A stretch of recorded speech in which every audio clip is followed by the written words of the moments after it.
Hello everyone, welcome to study verse. आज हम start करने वाले हैं बिजनेस एथिक्स एंड वैल्यूज़ का यूनिट 1 इंट्रोडक्शन।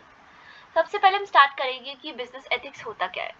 बिजनेस एथिक्स का बेसिकली मतलब ये है मोरल प्रिंसिपल्स एंड वैल्यूज़ जो हमें गाइड करते हैं कि हमें बिजनेस में कैसे बिहेव करना चाहिए, क्या हमें फॉलो करना चाहिए, क्या सही है क्या गलत है बिजनेस एक्टिविटीज़ में। That is called business ethics.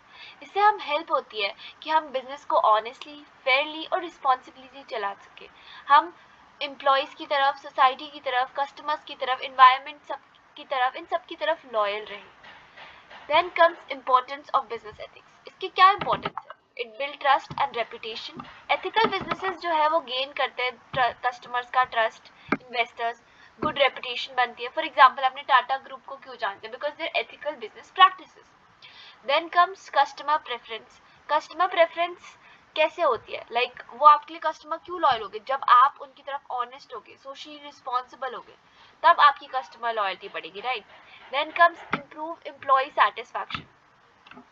जब एम्प्लॉयज़ जो है उन्हें फेयर ट्रीटमेंट मिलेगा, उन्हें रिस्पेक्टफुली ट्रीट किया जाएगा, उन्हें मोटिवेटेड फील करवाया जाएगा, तो क्या होगा? आपकी जो एम्प्लॉय सेटिस्फैक्शन है वो बढ़ेगा और उसके साथ एम्प्लॉयज़ की प्रोडक्टिविटी बढ़ेगी, आपके ऑर्गेनाइजेशन की प्रोडक्टिविटी बढ़ेगी। Then comes helps in long term. Long term में ये कैसे हेल्प करेगा?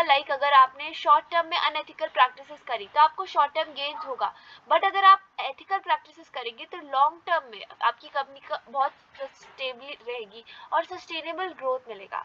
Then comes reduces legal problems. Following ethical standard help businesses obey law and regulations. अगर आप बिजनेस एथिक्स फॉलो करें तो ऑब्वियसली आप लॉ एंड रेगुलेशंस भी फॉलो कर रहे हैं। इससे क्या होगा? आपको फाइन्स नहीं लगेंगे, लॉ सूट्स नहीं होगा, पेनल्टीज नहीं होंगी। एक इम्पोर्टेंस ये है कि फेयर कंपटीशन इंक्रीज करते हैं। अनफेयर प्रैक्टिसेस नहीं होनी चाहिए, चीटिंग, करप्शन, फॉल्स एडवर्टाइजमेंट, ये सब नहीं होना चाहिए। Then comes protect society and environment. बहुत सारी कंपनीज है जो आज के टाइम पे फोकस करती है, recycling, reducing population, supporting social causes. So ये सारी चीज़ें जो होती है, इससे क्या होता है? सोसाइटी और एनवायरनमेंट को प्रोटेक्शन मिलती है। Then it attracts investors. अगर आपकी जो सोसाइटी है वो ज़्यादा विलिंग होगी कि आपकी एक अच्छी इमेज बनी हुई है, आप एथिकली अपने सारे लॉज फॉलो करते हो, code of conduct, transparent and worthiness, तो क्या होगा? आपकी एक अच्छी गुडविल होगी मार्केट में। तो इससे क्या होता है? इन्वेस्टर्स अट्रैक्ट होते हैं। Business ethics in different organisation context. Ethics in corporate organisations. So business ethics पहले तो क्या होता है? हमने पढ़ लिया मोरल प्रिंसिपल्स और वैल्यूज, राइट, जो हमें गाइड करते हैं कि हमें कैसे बिहेव करना चाहिए। Then we will study now कि और कॉर्पोरेट ऑर्गेनाइजेशन में कैसे होता है। मेजर इम्पैक्ट लार्ज कॉर्पोरेट किस पे होता है? सोसाइटी पे, एम्प्लॉयज पे, कस्टमर पे, इकोनॉमी पे। तो ये बहुत इंपॉर्टेंट है। हमारी कुछ रिस्पॉन्सिबिलिटीज होती है, providing quality products and services, fair treatment of employees, honest advertising. ये सारी चीजें जो है हमें फॉलो करनी चाहिए। फॉर एग्जाम्पल आपने इन्फोसिस का नाम सुना होगा, क्यों? क्योंकि वो अच्छी कॉर्पोरेट गवर्नेंस फॉलो करते हैं, एथिकल मैनेजमेंट रखते हैं, प्रैक्टिसेस रखते हैं उस हिसाब से। Then ethics in small and medium enterprise. आपने जो लोकल स्टोर्स वगैरह देखे होंगे, स्मॉल बिजनेसेस, वो कैसे चलते हैं? वो लॉन्ग टर्म में ऐसे चलते हैं क्योंकि उनके पास कस्टमर्स लॉयल होते हैं। कैसे कस्टमर लॉयल होंगे? वो ऑनेस्ट कम्युनिकेशन रखेंगे, एक रिस्पॉन्सिबल यूज ऑफ रिसोर्सेज रखेंगे, फेयर प्राइसिंग देंगे, right. Third is ethics in government organisation. Government organisation का क्या मेन काम होता है? उनका मेन काम होता है पब्लिक वेलफेयर, राइट। सो एथिकल कंडक्ट क्यों इंपॉर्टेंट है? ताकि पब्लिक का ट्रस्ट बना रहे, इंश्योर हो कि सबको जस्टिस हो, अकाउंटेबिलिटी रखनी चाहिए, ट्रांसपेरेंसी होनी चाहिए, right. Then comes ethics in non profit organization, यानी ethics in NGO. So non profit organizations किसके लिए काम करते हैं? सोशल वेलफेयर के लिए। उनका प्रॉफिट मेकिंग उनका होता ही नहीं है मोटो, राइट। सो एथिकल रिस्पॉन्सिबिलिटीज क्या होती है? आपके फंड्स का प्रॉपर यूज होना चाहिए, ट्रांसपेरेंसी होनी चाहिए। फॉर एग्जांपल यूनिसेफ, वो क्या करते हैं? चाइल्ड वेलफेयर के काम करते हैं, तो वो उन्हें सारे एथिकल स्टैंडर्ड्स जो है वो फॉलो करने होते हैं in humanitarian activity. Then comes educational institutions. Educational institutions यानी स्कूल, कॉलेजेस, यूनिवर्सिटीज, इन सब का बहुत मेजर रोल होता है। तो यहाँ पे फेयरनेस और क्वालिटी एजुकेशन जो है वो बहुत मैटर करती है। हर बच्चे को इक्वल अपॉर्चुनिटी मिले, अकेडमिक ऑनेस्टी हो, टीचर स्टूडेंट्स को रिस्पेक्ट करे, हर चीज़ बहुत इंपॉर्टेंट है। Ethics in international business, ethics international business में बहुत इंपॉर्टेंट है बिकॉज ग्लोबल बिजनेस जो है अलग अलग कंट्रीज के अलग अलग कल्चर्स के सबसे, और यहाँ पे लॉस, कस्टम्स, वैल्यू, इन सब के पे भी बहुत ज़्यादा डिफरेंस क्रिएट होता है, राइट। सो एथिकल इश्यूज होते हैं बहुत सारे, like child labour, environmental population, unfair wages, cultural exploitation। तो ये सारे इश्यूज रिजॉल्व होने चाहिए, इसलिए हमें क्या करना होगा, हमें एथिक्स फॉलो करने होंगे, राइट। फॉर एग्जाम्पल आपने यूनिलीवर का नाम सुना होगा, वो क्या करते हैं, सस्टेनेबल एथिकल बिजनेस प्रैक्टिसेस के लिए पॉपुलर है world wide. Then comes ethics in digital and technology organisations. Technology companies क्या करते हैं, बहुत ज़्यादा अमाउंट का डेटा जो है वो रखते हैं, राइट।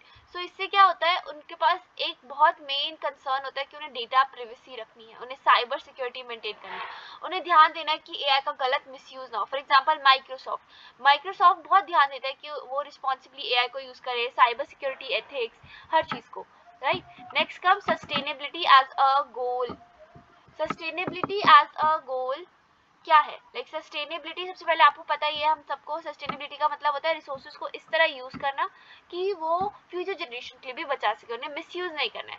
सो इसका बिजनेस एथिक्स में क्या रोल है, ये इनकरेज करता है कि रिस्पॉन्सिबिलिटी और फेयरली हमें यूज करने हमारे रिसोर्सेज, हमारे कुछ गोल्स है, हमारी ड्यूटी है हमारे कस्टमर्स को लेके, एम्प्लॉयज को लेके, सोसाइटी को लेके। सिर्फ बिजनेस में it's not just profit earning और हमें सक्सेस चाहिए, नहीं, आपको पॉजिटिवली वर्ल्ड में भी कंट्रीब्यूट करना है, सोसाइटी में भी कंट्रीब्यूट करना है, that is called sustainability, a goal of business ethics. Then comes approaches to business ethics. पहला अप्रोच है यूटिलिटेरियन अप्रोच, ठीक है, these are the terms which you need to learn.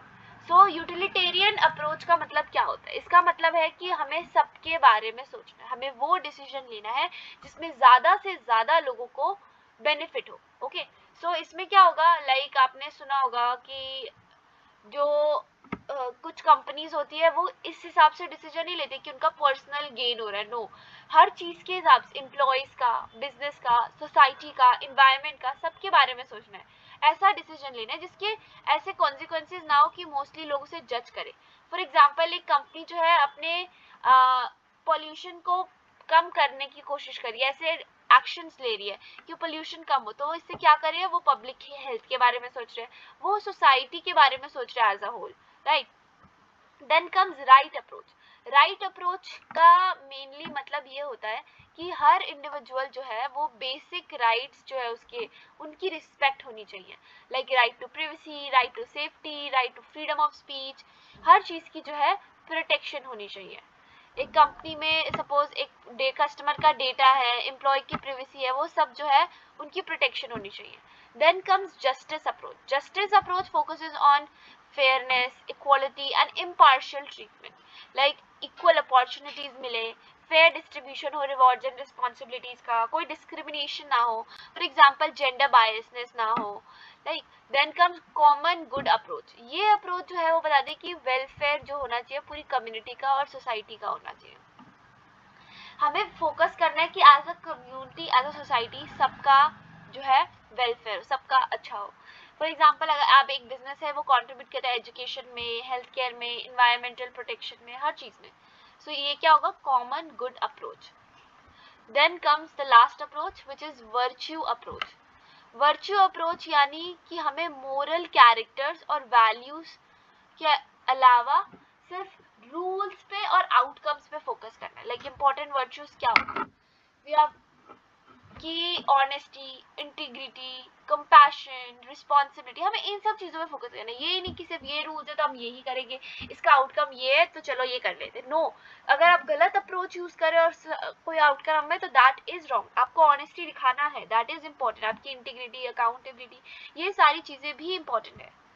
Then comes practices in business ethics. Businesses has implemented through various practical activities and policies in organization. So पहला practice है code of ethics. Code of ethics क्या होता है? It is a written document that explains the ethical standard and rules employees which must follow. इसका purpose main यही होता है कि employee को कैसा behavior है वो guide करे, unethical practices को prevent करना and discipline रखना company में.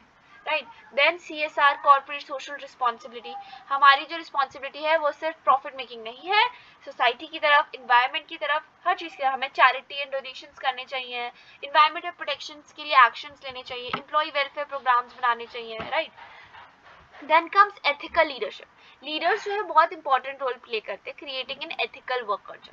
Then fair treatment of employees, obviously fair wages हो, सेफ वर्किंग कंडीशंस हो, इक्वल अपॉर्चुनिटीज हो, रिस्पेक्ट हो एम्प्लॉयज को, ये सारी चीजें भी इंपॉर्टेंट है।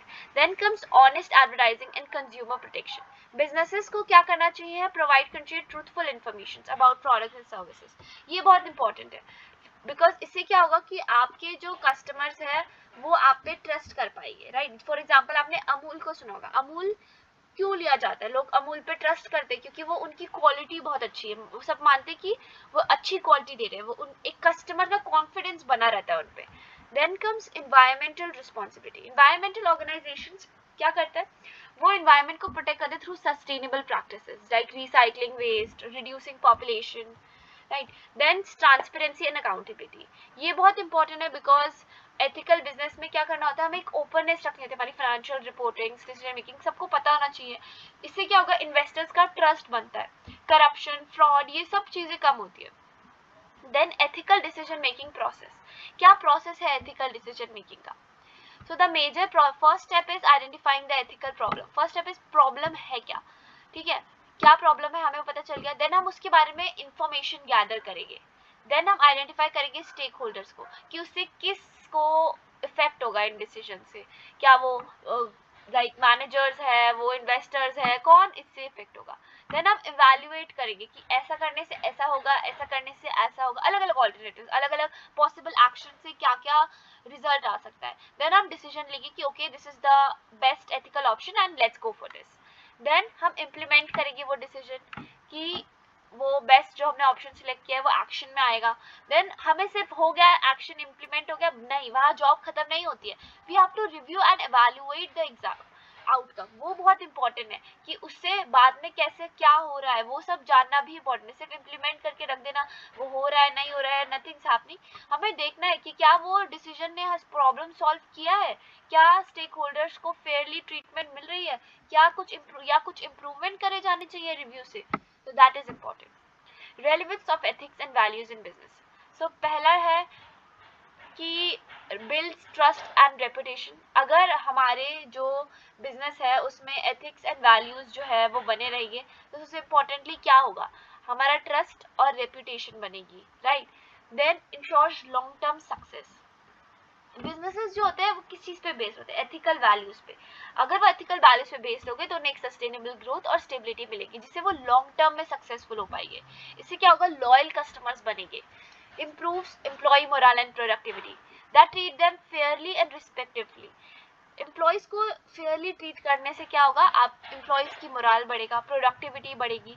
Then it also encourage customer loyalty, अगर आप ऑनेस्टी और रिस्पॉन्सिबल रहेंगे अपने बिजनेस की तरफ तो क्या होगा, आपके जो कस्टमर्स है वो आपकी तरफ लॉयल रहेंगे, लीगल प्रॉब्लम्स जो है वो कम होगी, फेयर कंपटीशन जो है वो प्रमोट होगा, अनफेयर मेथड्स यूज नहीं होंगे, सपोर्ट सोशल रिस्पॉन्सिबिलिटी, बिजनेसेस जो होते हैं उन्हें रिस्पॉन्सिबिलिटी है सोसाइटी और एनवायरमेंट्स की तरफ भी। देन ये क्या करेगा, इन्वेस्टर्स को अट्रैक्ट करेगा। देन ये ऑल्सो हेल्प करेगा डिसीजन मेकिंग में, इससे देन ये क्या करेगा, प्रोटेक्ट करेगा एनवायरमेंट को एंड फ्यूचर जनरेशंस को also. Then comes code of ethics, code of ethics क्या है, कोड ऑफ एथिक्स एक रिटर्न स्टेटमेंट है एथिकल प्रिंसिपल्स और स्टैंडर्ड्स की जो गाइड करती है इंडिविजुअल को एक ऑर्गेनाइजेशन में कि okay these are the rules which must be follow, these are the ethics and values जो हमें फॉलो करनी है, हमें अकाउंटेबिलिटी दिखानी है, हमें ट्रांसपेरेंसी रखनी है, हमें ऑनेस्टी रखनी है, हमें टीम के साथ अच्छे से काम करना है, एक दूसरे की रिस्पेक्ट करनी है, that all this is called code of ethics. एक सिंपली कहूँ तो लाइक एक तरह से गाइड होती है जो एम्प्लॉयज को बताती है कि किस तरह बिहेव करना है ethically and responsibly. Then comes characteristics of ethical managers. पहला characteristics है honesty. Honesty is very important. एक मैनेजर को ऑनेस्ट होना चाहिए, ट्रांसपेरेंसी रखनी चाहिए अपनी कम्युनिकेशन और decision making. Integrity, integrity means कि हमें सही चीज करनी है, हम ये सोचे बिना कि ओके ये कोई हमें देख रहा है या कोई हमें नहीं देख रहा, हमें सही करना है, बिकॉज हमें दैट इज कॉल्ड इंटीग्रिटी रखना। फेयरनेस, फेयरनेस यानी हमें किसी के साथ डिस्क्रिमिनेशन नहीं करना है। रिस्पॉन्सिबिलिटी, रिस्पॉन्सिबिलिटी एक मैनेजर्स को रिस्पॉन्सिबिलिटी अपने एक्शंस और डिसीजंस लेना is very important. Respect for others, दूसरों की रिस्पेक्ट करना, उनकी डिग्निटी, एम्प्लॉयज के राइट को, कस्टमर्स को, that is also important. Accountability, managers को है अपने आंसर्स के आंसरेबल होना चाहिए अपने डिसीजंस के लिए, अपने बिहेवियर के लिए। Meaning of ethical theories, ethical theories are frameworks or principles used to determine moral behavior and ethical decision making. ethical theories दो टाइप्स की होती है, एक होती है normative ethical theory और एक होती है descriptive ethical theory। normative ethical theory का मतलब होता है कि कैसे लोगों को बिहेव करना चाहिए, राइट, और डिस्क्रिप्टिव का मतलब क्या होता है कि लोग कैसे बिहेव करते हैं। ओके, सो नॉर्मेटिव का मतलब क्या है, लोगों को कैसे बिहेव करना चाहिए। ये थ्योरी जो है वो डिसाइड करती है like moral rules, standards for deciding right और रॉन्ग क्या है। इसकी कुछ टाइप्स होते हैं विच आर लाइक, हमने जो पहले भी पढ़ा था अभी थोड़े देर पहले, types of normative ethical theories. Utilitarian theory हमने अभी पढ़ा था कि ज्यादा नंबर के लोगों को सही हो, उनका अच्छा हो रहा हो, दैट उनके साथ फेयर हो रहा हो, that is utilitarian theory. Then rights theory, right theory यानी हर किसी के बेसिक राइट्स जो है उनकी प्रोटेक्शन हो, उनको रिस्पेक्ट मिले, that is right theory. Then justice theory, justice theory focuses on fairness and equality and impartial treatment now. Then comes virtue ethics theory, ये भी हमने अभी पढ़ा था। वर्च्यू एथिक्स थ्योरीज मतलब मॉरल, कैरेक्टर और पर्सनल वैल्यूज पे भी फोकस करना है, इंस्टेड ऑफ जस्ट रूल्स और उसके क्या कॉन्सिक्वेंसेस है, सिर्फ इन चीजों पे ही फोकस नहीं करना है। देन एक और इसमें एडेड है, that is duty based theory, जिसे हम डियोंटोलॉजिकल थ्योरी भी बोलते हैं। This theory states that actions are ethical when they follow moral duties and rules, यानी एक्शन तभी एथिकल है जब वो मोरल ड्यूटीज और रूल्स को फॉलो करते हैं। देन डिस्क्रिप्टिव एथिकल थ्योरीज, इसका मतलब होता है लोग एक्चुअल में कैसा बिहेव करते हैं और कैसे डिसीजंस लेते हैं रियल लाइफ में। डिस्क्रिप्टिव थ्योरी डू नॉट जज एक्शंस एज राइट, ये सही है ये गलत है, no, it only describes and study ethical behaviour कि एक्चुअल में हो क्या रहा है। Examples of ethical descriptive theory are psychological approach like emotion study करते हैं, पर्सनालिटी, थिंकिंग अफेक्ट, कैसे एक बिहेवियर डिसीजन मेकिंग में कैसे इमोशंस मैटर करते हैं, पर्सनालिटी किसी की थिंकिंग कैसी मैटर करती है। Then sociological approach like exam में examines how society, culture, religion, ये सारी चीज़ें कैसे इफेक्ट करती है एक डिसीजन मेकिंग में, हमारे इन्फ्लुएंस करती है हमारे एथिक्स को। Okay, so here we will end our video.